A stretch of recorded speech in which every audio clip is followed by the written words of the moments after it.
जय श्री कृष्णा, श्री राधे राधे, श्री कुंज बिहारी, श्री हरिदास। जय बरसाने वाली सरकार, लाडली जी बरसाने वाली राधा रानी सरकार की जय हो।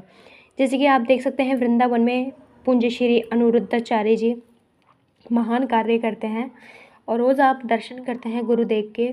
जो उनको गुरुदेव मानते हैं भक्त बहुत सौभाग्यशाली हैं। ऐसे परम गुरु पाकर धन्य हुए वो भक्त। और गुरुदेव भी बहुत सौभाग्यशाली हैं जो परमात्मा ने इनको इतने महान कार्यों के लिए चुना। और इतना ही नहीं, सबसे बड़ा कहना होता है भक्तों, परमात्मा की निगाह में सबसे बड़ा सेवा करने वाला सबसे महान होता है गुरुदेव। इनको इतना अधिक प्रिय लगता है सेवा करना कि बहुत इनको प्रसन्नता होती है सेवा करते हैं तो।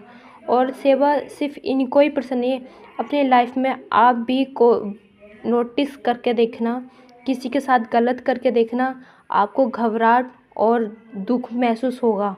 लेकिन आप किसी का भला करके देखोगे, किसी के साथ में अच्छाई करके देखोगे, एक अलग चेहरे पे स्माइल आएगी और अलग एक सुकून सा महसूस होता है। तो अच्छाई की और बुराई की पहचान बहुत धरती आसमान का फ़र्क है, बहुत अच्छे से हो जाती है। तो वैसे ही गुरुदेव पुंज श्री अनिरुद्धाचार्य जी इतना सारा महान कार्य करते हैं। जिन बेटों ने माताओं को घर से निकाल दिया है, बेघर कर दिया है, तो उन माँओं का सहारा गुरुदेव बने, उनकी सेवा करते हैं। और उन्हीं की सेवा नहीं, महासंतों की सेवा भी करते हैं जो दिन रात भजन गाते हैं प्रभु का। उनकी सेवा करना सौभाग्यशाली है। और बांदरों की कहते हैं, हमारे हिंदू धर्म में बांदरों को हनुमान जी का रूप माना जाता है। तो हनुमान जी यानी कि बांदरों की सेवा करते हैं, चने केले और अनेक प्रकार के प्रसाद कर खिलाते हैं। और कहते हैं 33 करोड़ दी देवताओं का वास होता है गौ माता में। 33 करोड़ दी देवते का वास है गौ माता में। और गौ माता की सेवा भी इनको अधिक प्रिय है। इनकी खुद की गौशाला है जिसमें बहुत सुंदर सुंदर सारे कलर्स की सारी मोटी मोटी गायें गौ माता मिलेंगी। और जब ये इनके पास जाते हैं, उनको चारा खिलाते हैं, कभी समय बच जाता है तो उनके लिए चारा स्वयं खुद लेके आते हैं और उनकी सेवा खुद करते हैं। बिल्कुल इतना महान होने के बाद भी, इतना कुछ होने के बाद भी हमेशा वो सरलता सहजता में रहते हैं। कभी उनके चेहरे पे ना क्रोध देखा होगा, ना घमंड देखा होगा। और इतना ही अन्नपूर्णिमा सुबह से शाम तक चलती है। जो भक्त वृंदावन में जाते हैं यात्रा करने और महासंतों का रोज़ाना प्रसाद रोज़ाना पाते हैं, आकर गौरी गोपाल भगवान के दर्शन करते हैं।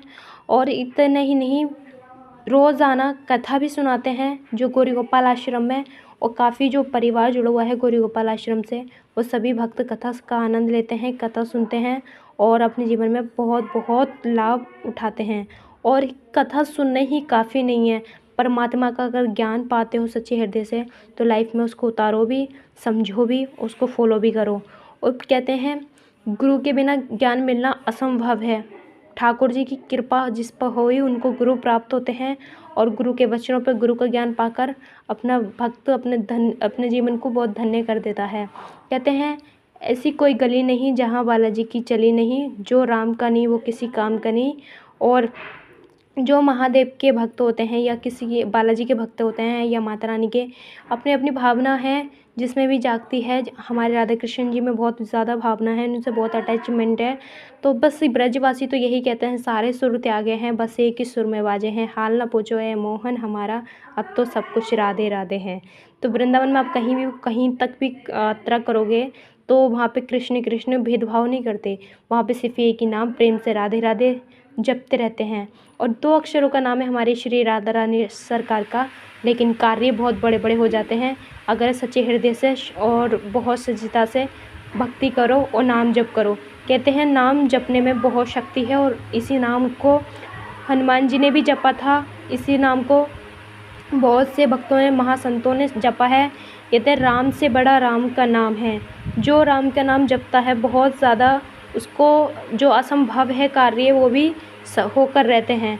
आप देख सकते हैं महाकाल के जो भक्त होते हैं महादेव के, वो अघोरी और महासंत, आप जब भी जाओगे हरिद्वार ऋषिकेश कहीं भी आप महादेव की नगरी, तो वहाँ पे परम भक्त मिलते हैं बहुत बहुत महान, कि उनके सामने आने की भी हमारी क्षमता नहीं है।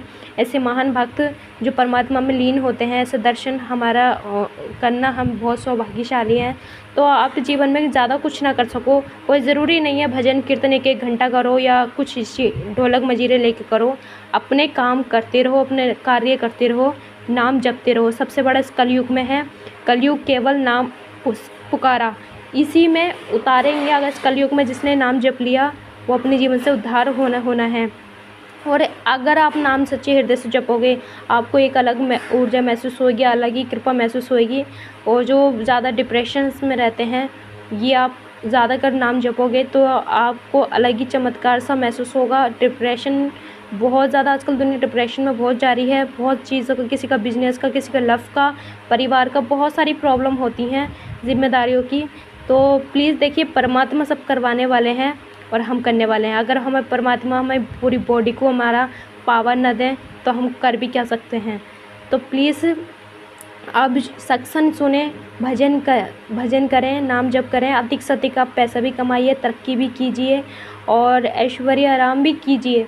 लेकिन अपने धन को धर्म से जोड़ें और अपने हाथ कार्यों में चलाते रहें, लेकिन माइंड में और अपने चेहरे पे हमेशा स्माइल रखें और अपने राधा नाम जपते रहें। और आप वृंदावन में जब भी जाओगे तो अपनी मर्ज़ी से नहीं, वो श्री राधा रानी की मर्ज़ी होती है। तो आप जब भी जाओगे